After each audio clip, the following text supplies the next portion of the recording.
Hi, everyone. Thanks for joining us today for this second Tuesday video recording for the 2022 to 23 school year.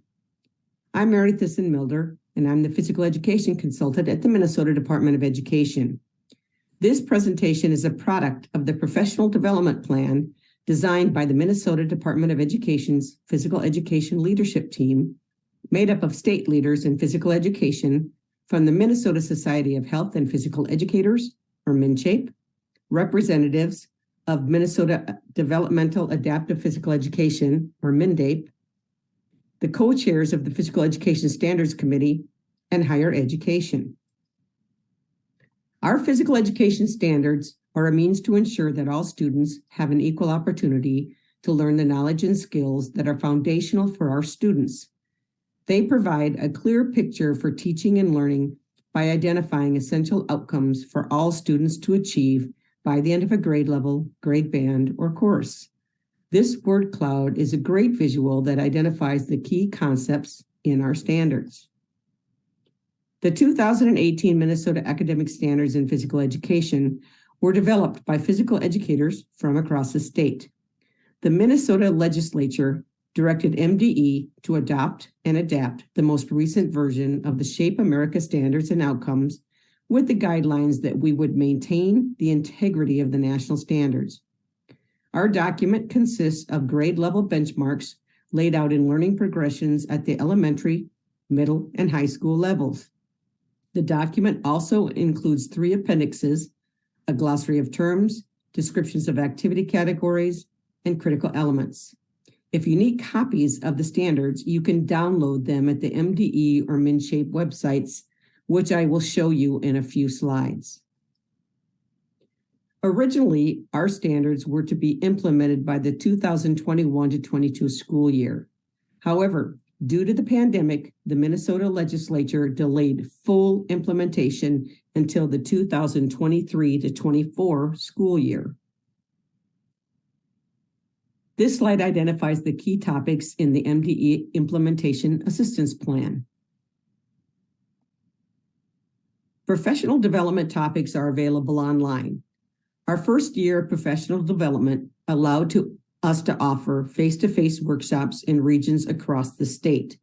When the pandemic interrupted those trainings, videos were created to highlight the key concepts in the topics covered in the first 2 years of professional development. This slide identifies those topics. They can be accessed at both the MNCHAPE and MDE websites. This slide identifies the release dates and topics to be addressed this year. Our focus today is to work on policy and environment. This video is the second in a series of second Tuesday releases. Now let you give a tour of those web pages I talked about.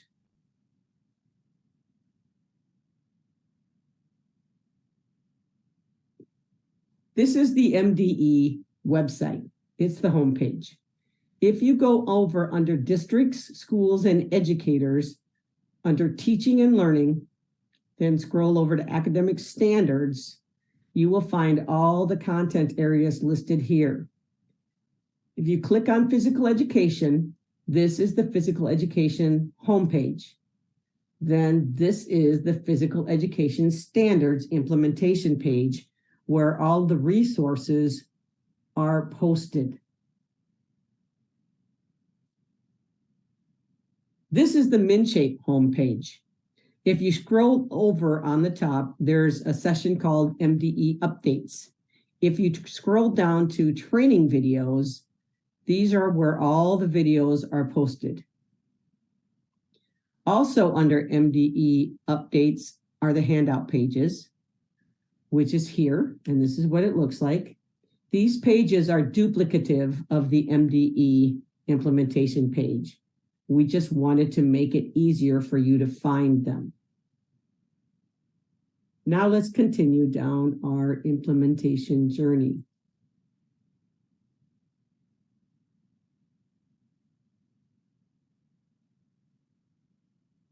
This presentation will provide an overview of the essential components of physical education, and address the foundational need for policy to support physical education. Identify policy recommendations from Shape America for the state level. Identify critical elements in establishing the learning environment from Shape America. Address equity, diversity, and inclusion from the active school program perspective, and identify key resources created by leading physical education organizations specific to policy and environment to support physical education. Physical education develops the physical literate individual through the deliberate practice of well-designed learning tasks that address the three domains of learning: cognitive or mental skills related to the knowledge of movement, the affective domain, which addresses the development of feelings or attitudes, and the psychomotor domain, which relates to physical skills related to movement literacy. Defining the essential components of physical education raises awareness for the critical policies and practices that guide school districts and schools in addressing students' educational needs.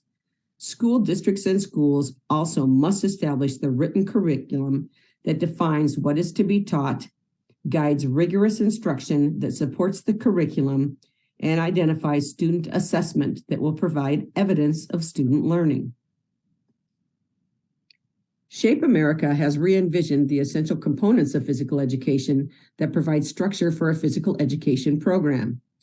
To share their vision, they created this guidance document. We will use this document to identify the essential components of physical education and outline why it is a key element of a well-rounded education for all students. This document, along with documents and resources identified in this presentation, is available on the Shape America website.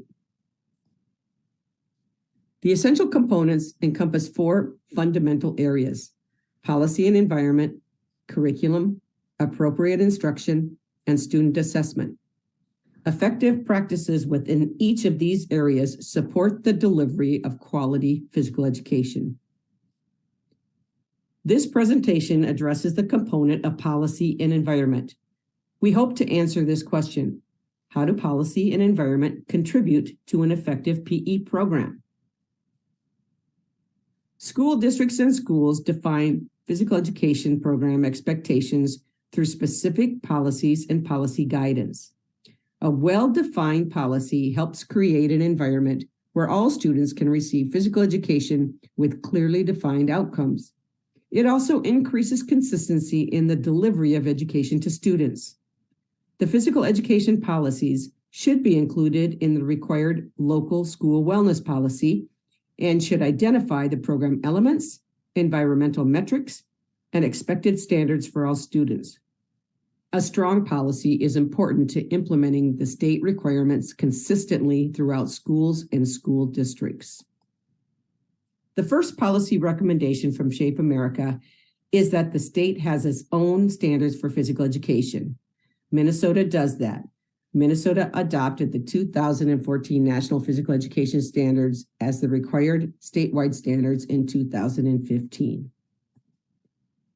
According to Shape America, every student should attend daily physical education classes totaling 150 and 225 minutes per week in elementary and secondary schools, respectively.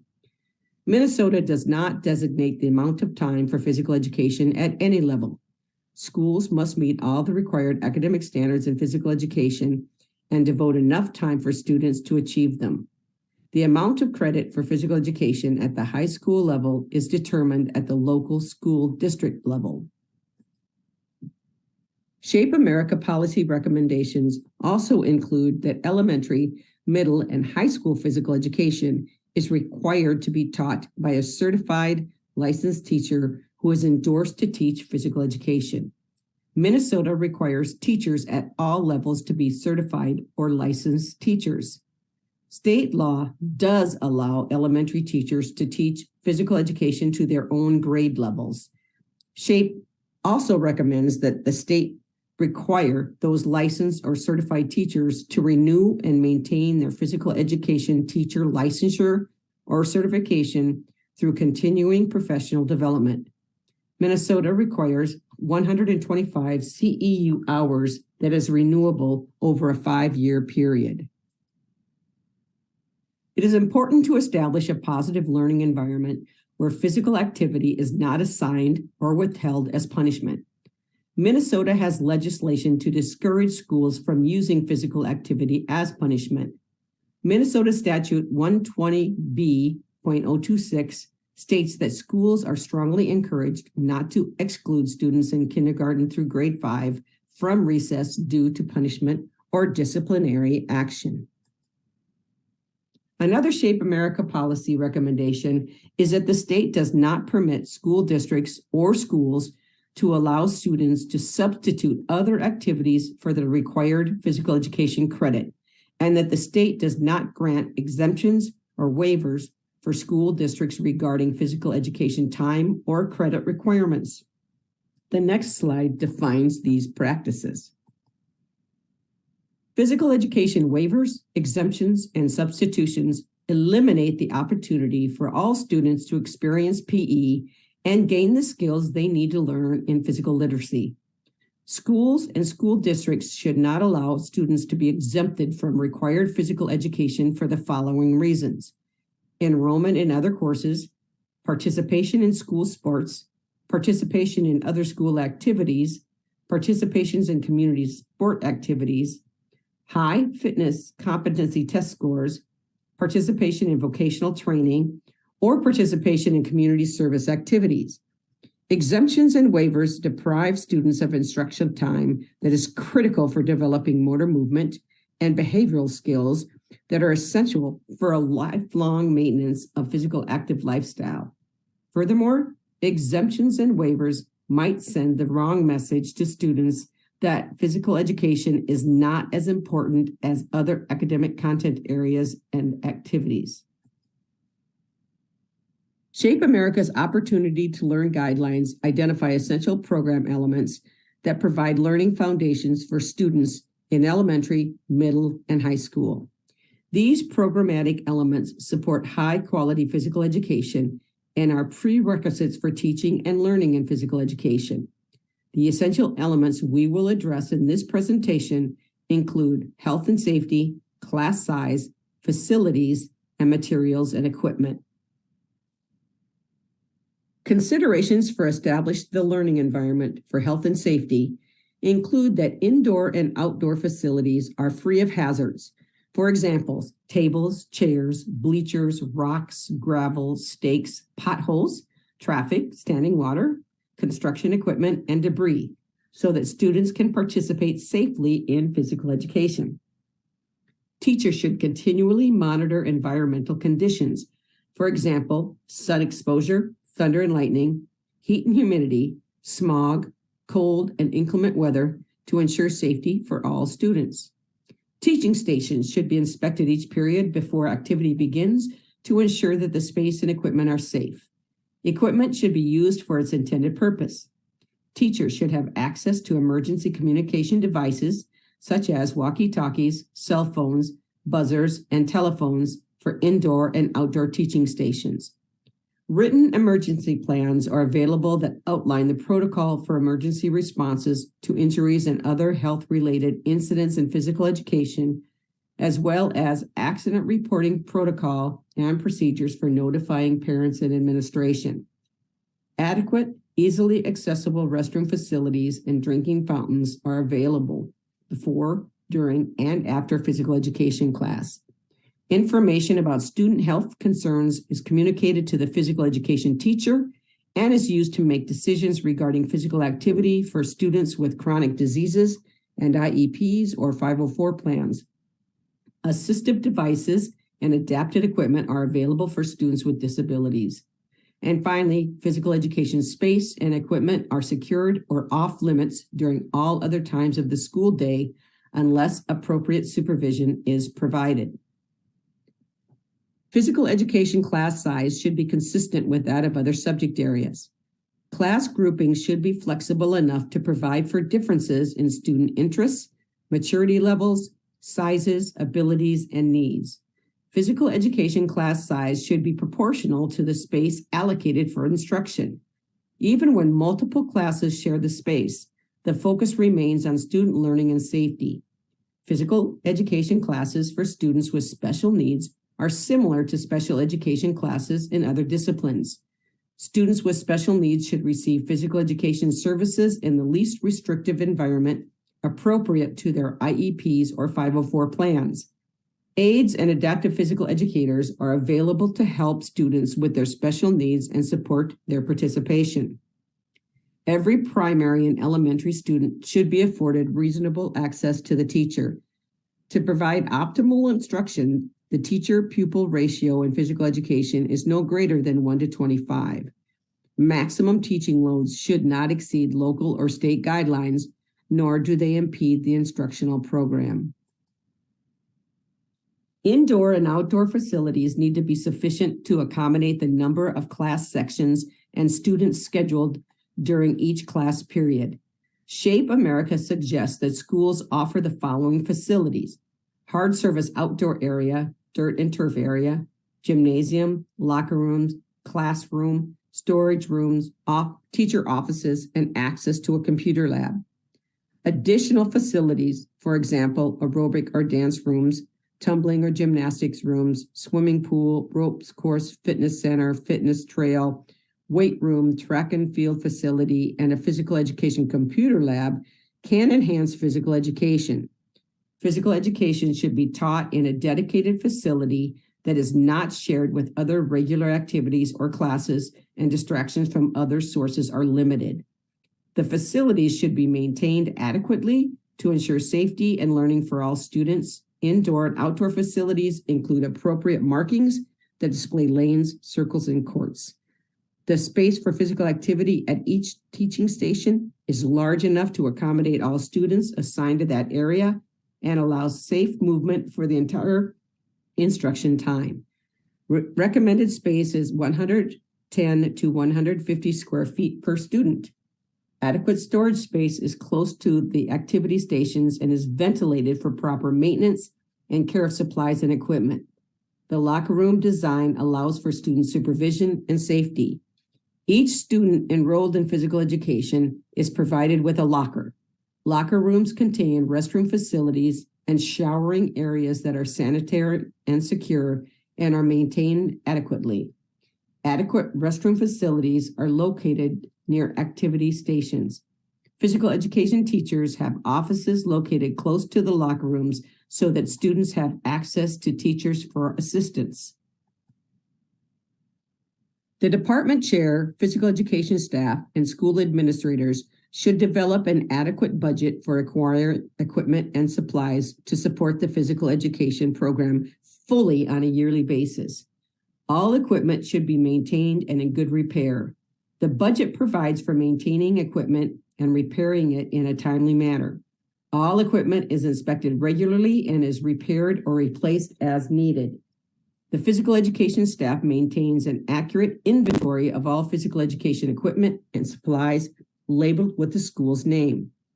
The budget includes provisions for acquiring technology, hardware, and software, for example, computers, handheld devices such as PDAs, heart rate monitors, and pedometers to support communication, data storage, and retrieval. Ample equipment should be provided for each facility. Instructional materials and supplies are provided so that all students are able to maximize time on task and have all the practice necessary for acquiring motor skills and increasing fitness. If equipment is not available in sufficient quantity, the activity should be avoided. Fixed equipment, for example, hanging basketball systems, volleyball standards, or soccer goals, meets manufacturer's guidelines for use and maintenance. The Active Schools Framework identifies the need to create an active school culture, which goes beyond simply having a conducive physical environment with a few supportive adults and some opportunities for physical activity.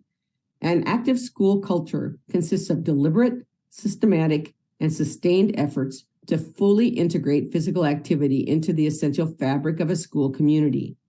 Let's look at their focus on equity, diversity, and inclusion. The Active Schools Framework states that schools have a responsibility to ensure that every student has access to healthy amounts of physical activity. Physical activity is not a reward for students when they complete their work. It is not a time filler during a longer than expected transition time. It is not a form of enrichment that some students receive when they've mastered other content areas. Physical activity is an essential right for students regardless of gender, ethnicity, ability, socioeconomic status, religion, sexual orientation, or any other personal characteristic. It is a societal obligation that schools do everything in their power to provide equitable physical activity experiences for all students. The Individuals with Disabilities Act is a law that ensures children with disabilities have access to free public education with special services designed to meet their unique needs in an inclusive environment. The law states, disability is a natural part of the human experience and in no way diminishes the right of individuals to participate in or contribute to society. Improving educational results for children with disabilities is an essential element of our national policy of ensuring equality of opportunity, full participation, independent living, and economic self-sufficiency for individuals with disabilities. Developmental Adaptive Physical Education, or DAPE as it is also called, means specifically designed physical education instruction and services for pupils with disabilities who have a substantial delay or disorder in physical development.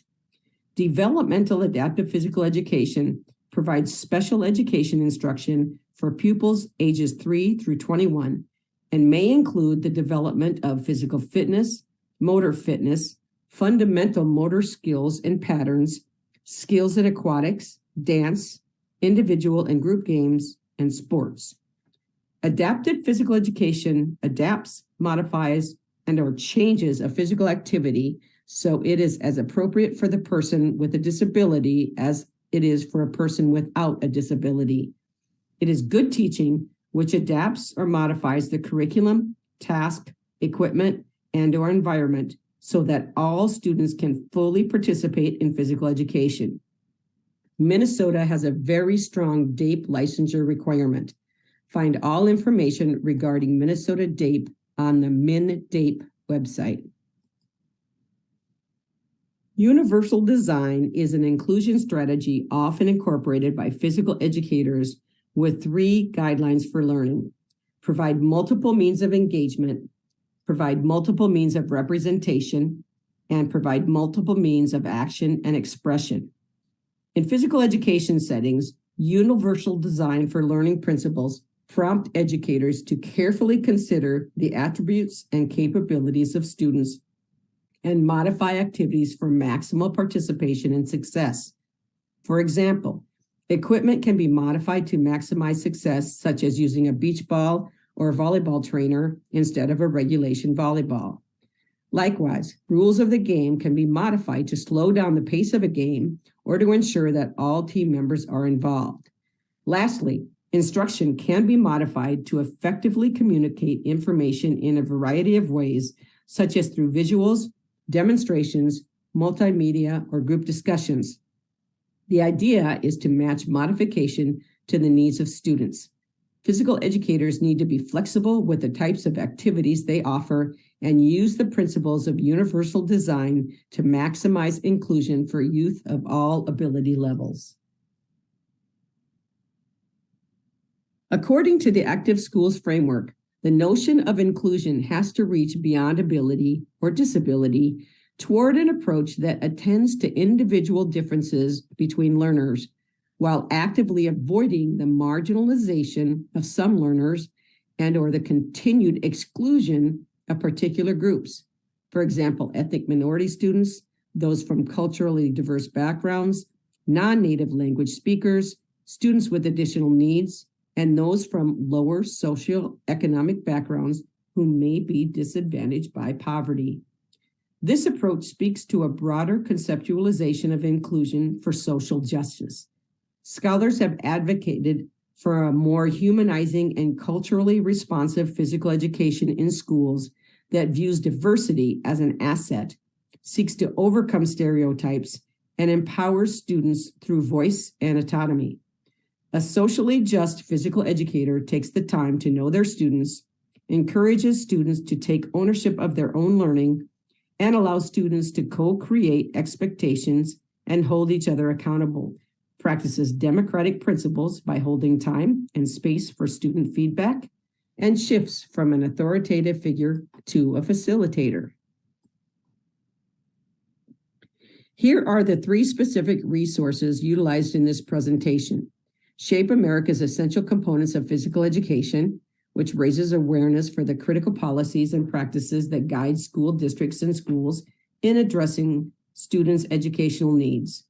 Shape America's Opportunity to Learn guidelines that identify essential program elements that provide learning foundations for students in elementary, middle, and high school. And the Active Schools Framework that identifies the need to create an active school culture with specific attention to equity, diversity, and inclusion. This concludes our presentation regarding the essential component of policy and environment in physical education. Next month, we will continue our conversation regarding the 4 essential components that provide the structure for this fundamental academic subject. Thank you for listening today.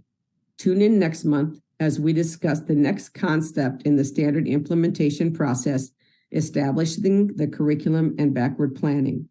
I again encourage you all to utilize the available resources on both the MDE and MinShape websites.